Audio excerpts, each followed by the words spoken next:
Don't overheat your LS swap. Keep tabs on coolant temps with your factory gauges. Here at ICT Billet, we make coolant temp sensor adapters that go from the 12mm straight thread in your cylinder head to 1/4, 3/8, or half MPT for the variety of sensors on the market. We also have a long version for the 3/8 MPT if that happens to be what you need.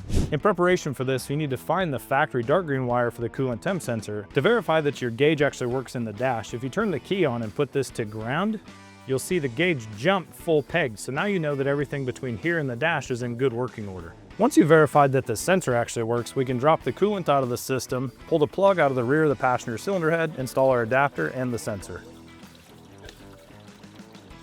Ready. Actually curious if this is the right depth. So we're using the port in the rear of the passenger cylinder head because the one in the driver front cylinder head is already routed to the ECU. There was already thread tape on the sensor from standard, so we just was able to screw that in and tighten up the fitting. The fitting is a straight thread into the cylinder head and uses an aluminum crush washer to seal in the cylinder head.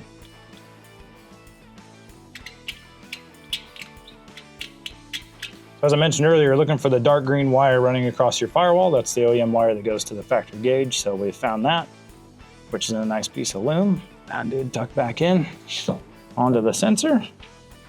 All right, let's put some coolant back in and warm the motor up.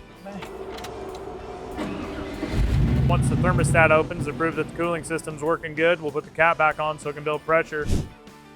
So we've proven that the gauge works, but we're still not getting any data on it. So what we're gonna do is drop the coolant back out of the system, pull the sensor out, and we'll put an ohm meter across it to make sure it changes with warm water, because it's all just resistance based.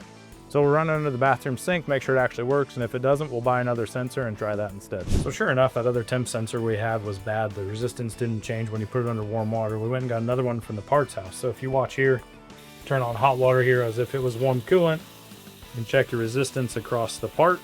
And when you stick it under warm water, you see the resistance just drop off like that. So that's the response that the gauge in the dash is looking for. So this one's gonna work.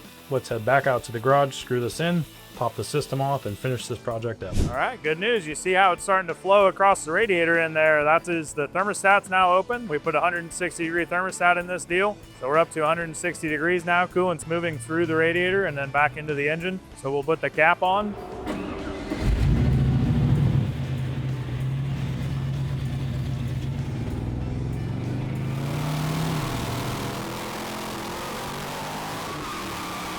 So if you don't want to drop $1,000 on a digital dash, we've got the adapters needed to make factory-style sensors and your stock gauges work for your project. If you need help picking out the proper sensor adapter, give our sales team a call, or visit our website, ictbillet.com, and max your swap.